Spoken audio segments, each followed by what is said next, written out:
Conference. Imagine you work in a job where your home is tied to your employment and you're on call at all hours. I'm talking about rural workers who live in tied accommodation and work in the wind and the weather all year round. The Agricultural Wages Board, set up by Clem Attlee in 1948, which sets the pay and conditions of 140,000 rural workers in England and 12,000 workers in Wales, is to be abolished by the Tory-led government. What will that mean? For 42,000 casual rural workers, it's an instant pay cut as soon as their current job ends. For permanent rural workers, the constant worry that your employment contract will be downgraded, you're tied home at risk if you say no. It'll mean no minimum wage for child workers who currently get £3.05 an hour. So much unfairness in an industry where 4 out of 5 workers has no company pension scheme for their retirement. The government calculates it'll take £9 million a year of spending power out of the village high street. That's not the plan B the economy needs. That's the same old Tory unfairness. And we are not going to let the AWB be scrapped without a fight.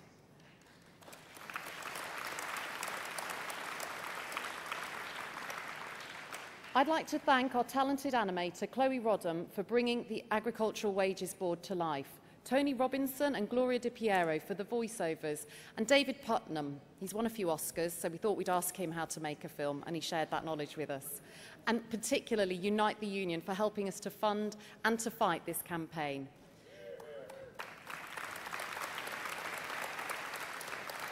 And Kath Spate, who leads on this issue for Unite, is standing down from the NEC this year.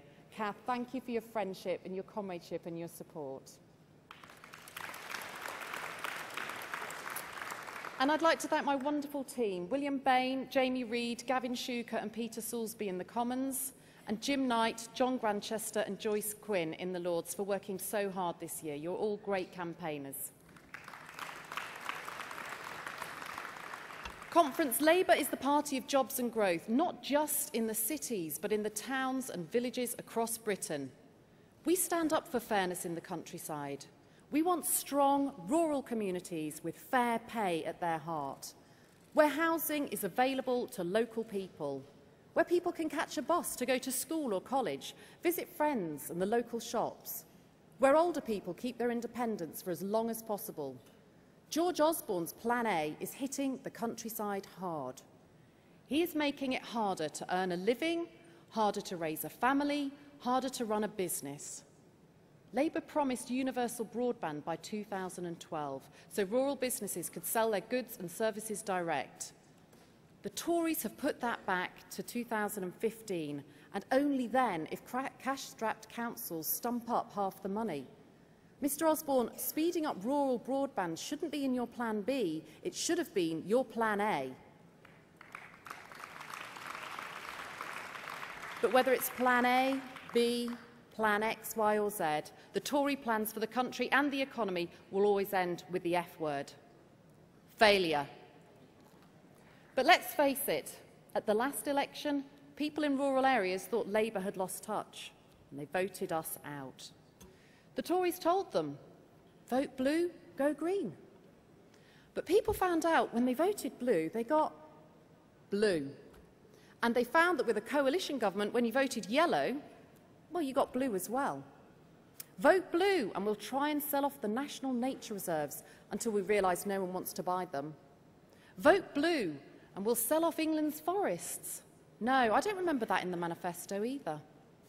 Vote blue and we'll tell you we can't ban wild animals from British circuses because it would breach the European Convention on Human Rights. Vote blue and we'll send in the clowns.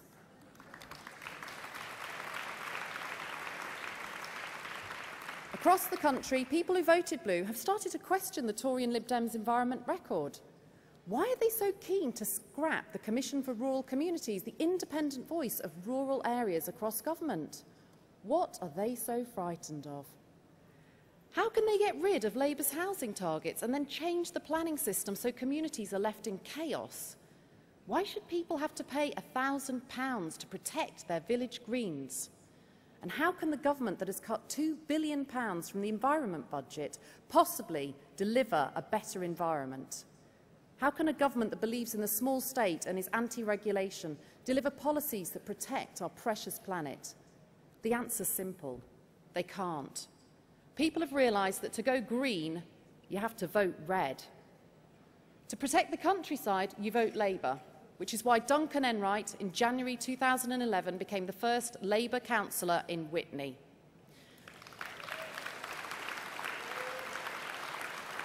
Why Jude Robinson won her seat off the Tories in Cornwall Council in January.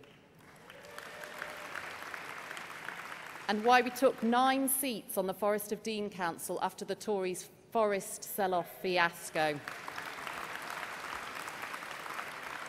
One short year of Tory-led government has shown people the way you marry social justice with environmental progress is to vote Labour. Conference. This is just the beginning of Labour's fight back in rural areas. The fight to keep England's forests for the people showed this land is our land, and we're not going to keep off it. Labour is the party of the countryside. And the first time I said that in Parliament, the Tories all laughed. They're not laughing now. Throughout our history, Labour has protected the environment.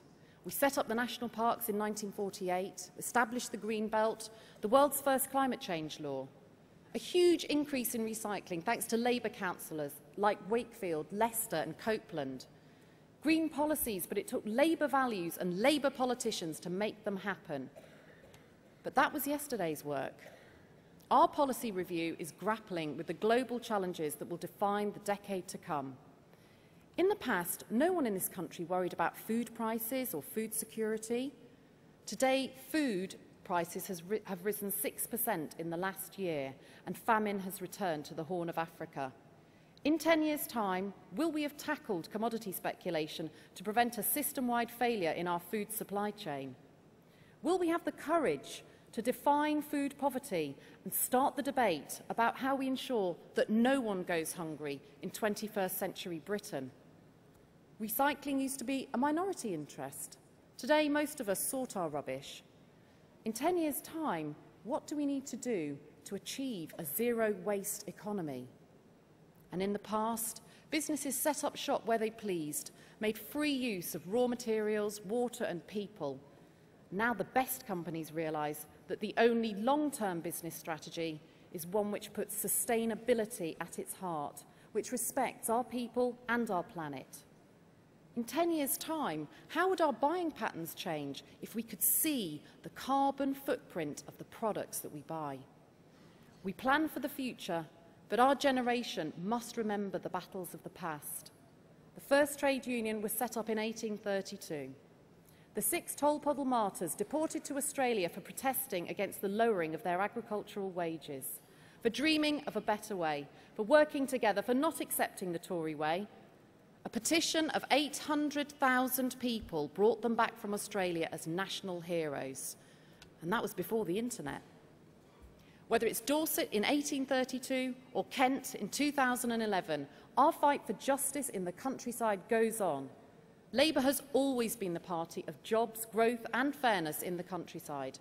And today I'm asking everyone here to sign up to Back the Apple, Labour and Unite's campaign for fairness in the countryside.